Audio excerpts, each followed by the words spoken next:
Hi, my name is Dina Cirillo. I'm an RN in the MSN to DMP program at the University of St. Augustine.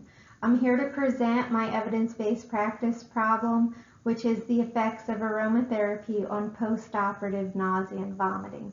I chose this topic due to my long experience working in the recovery room and having a lot of patients who were affected by this common problem. So first, I'm going to define my practice problem. I'm going to identify my PICO question. I'm going to explain my literature review process and interpret the findings. I'm going to justify the change model that I've chosen. I'm going to interpret the database evaluation and the measures.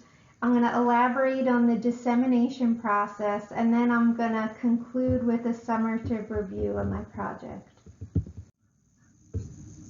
So postoperative nausea and vomiting is a common adverse reaction to general anesthesia that increases a patient's level of pain and suffering during the recovery phase. So this common problem affects 75 million people annually, and 80% of patients who are deemed high risk for postoperative nausea and vomiting are affected. So complications include dehydration, electrolyte imbalances, wound dehiscence, hematomas, aspirations, intracranial pressure that's increased, delayed discharge, and unanticipated hospital admissions.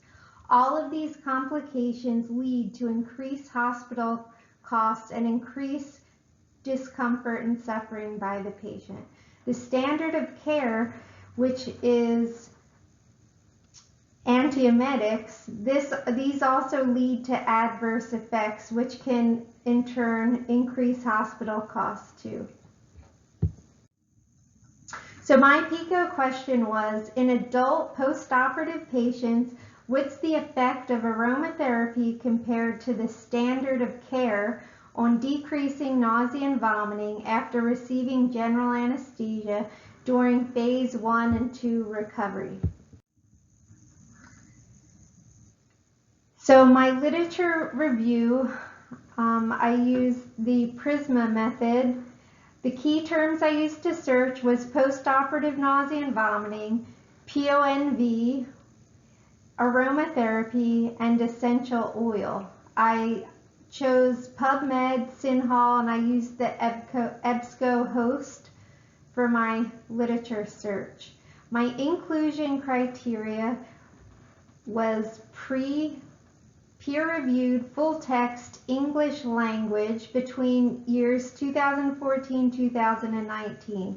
I only wanted to review the adult population, post-operative nausea and vomiting that took place in a PACU or an acute care setting, and I chose to investigate any fragrance of aromatherapy.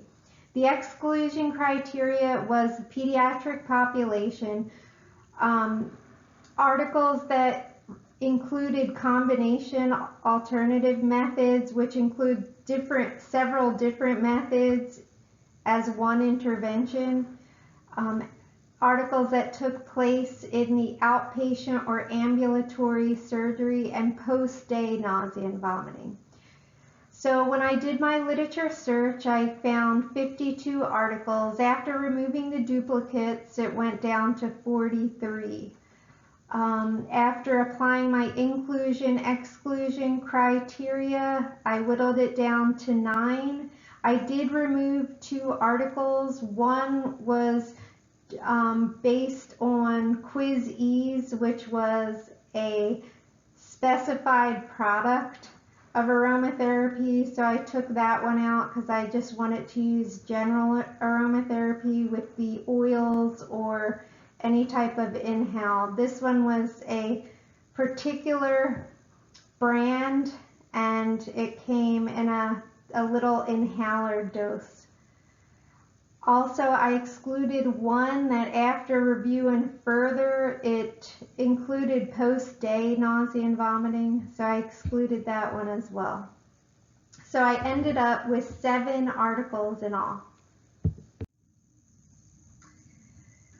So the level of evidence in this literature review were determined using the strength of recommendation taxonomy, SORT, which according to Ebel et al. 2004 addresses the quality, quantity, and consistency of each individual study. After the evidence was leveled, I completed a detailed critical analysis of each study. The review of 6 articles were all consistent. So in the articles, it showed that ginger, lavender, and peppermint were among the top aromas that worked on post-operative nausea and vomiting. None of the research showed any adverse reactions to aromatherapy. Of course, all patients were screened for allergies, and they were screened to see if the aroma would be a noxious stimuli to them, maybe reminded them something in the past. So that was taken out as well. The evidence suggested that a multimodal approach is recommended. You can't just have one approach to treating postoperative nausea and vomiting. It takes several different things like medication, antiemetics specifically, fluid therapy, aromatherapy. There's even massage therapy for postoperative nausea and vomiting, or acupuncture. All these modalities should be attempted. The research concluded that aromatherapy is a holistic and adjunctive therapy. And then it's easily applied, it's non-invasive, and it's a cost-effective therapy to treat patients. The cost is relatively low compared to antiemetics. So for future recommendations, there were some limitations to the studies. The 7 studies, none of them used a standardized instrument to measure postoperative nausea and vomiting. They all used an analog scale, but the scales were different. Some were 0 to 3, 0 to 5, 0 to 10. Also, the standard evaluation intervals of measuring the decrease in postoperative nausea and vomiting weren't the same in any study. Some study measured after 10 minutes of intervention, some after 15, others after 20. So in the future, if the future research used a standardized scale to measure postoperative nausea and vomiting at standardized intervals, I think it would substantiate the evidence much better. Also, one of the studies, Karaman et al. 2019, conducted a 4-arm placebo-controlled trial which determined that lavender and ginger was more effective than rose oil in the treatment of postoperative nausea and vomiting. So I think future studies to determine the most effective aroma would be good too. So I chose lipids change process model because it correlates well with the nursing theory, and I think bedside nursing would adapt well to this model and would receive it really well, since it does go along with the assessment, planning, implementation, and evaluation that we find in our nursing practice that we use every day. Outcome evaluation, post-operative nausea and vomiting can lead to extended recovery times, delayed transfers and discharges, which translate to higher costs in care. So before I implemented this project, I would collect data for 3 months prior to the implementation of aromatherapy, and then I'd compare it to 3 months of data after implementation. I'd use a paired sample T to compare the means between the pre and post samples, and then I'd use a Pareto chart for easy visual analysis.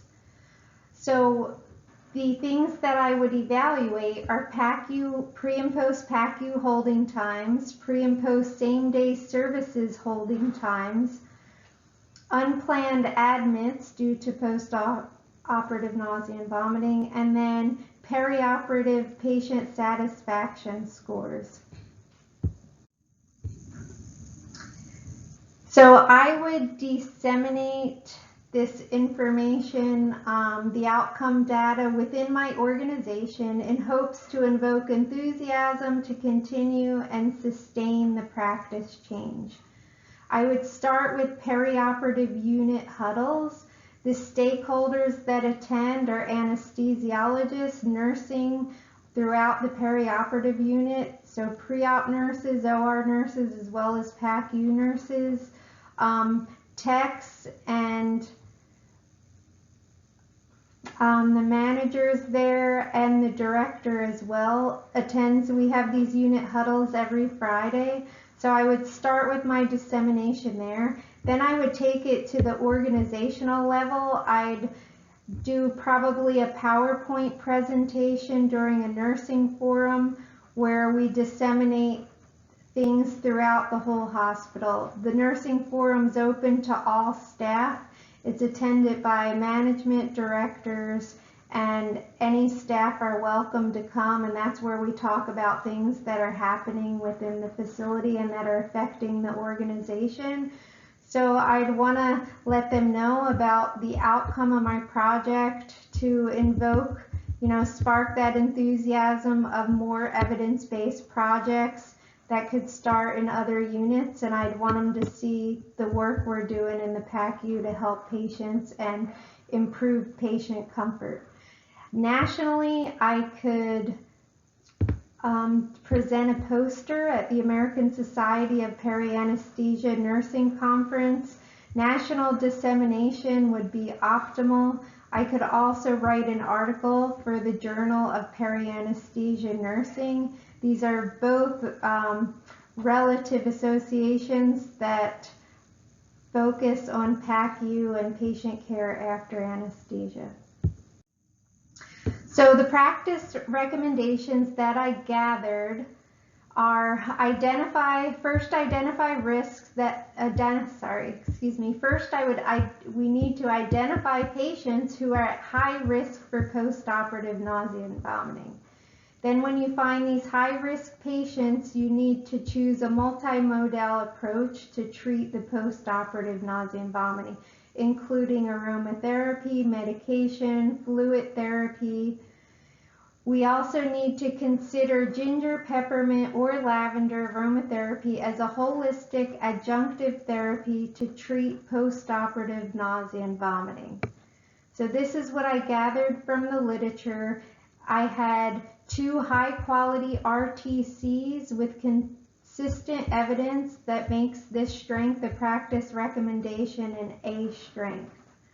And all 6 articles did conclude that aromatherapy had positive effects on post-operative nausea and vomiting. So we discussed the effect aromatherapy had for the treatment of post-operative nausea and vomiting in adults. We went over that it has been found to be effective in the research. I would implement lipids theory of change. I would evaluate my outcomes of PACU holding times, same-day service holding times, unplanned admits, and perioperative patient satisfaction scores.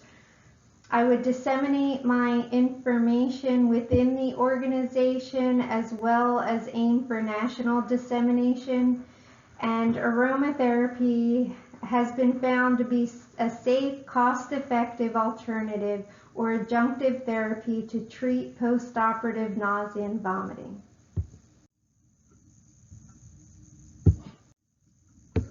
If you have any questions, let me know. Have a great day.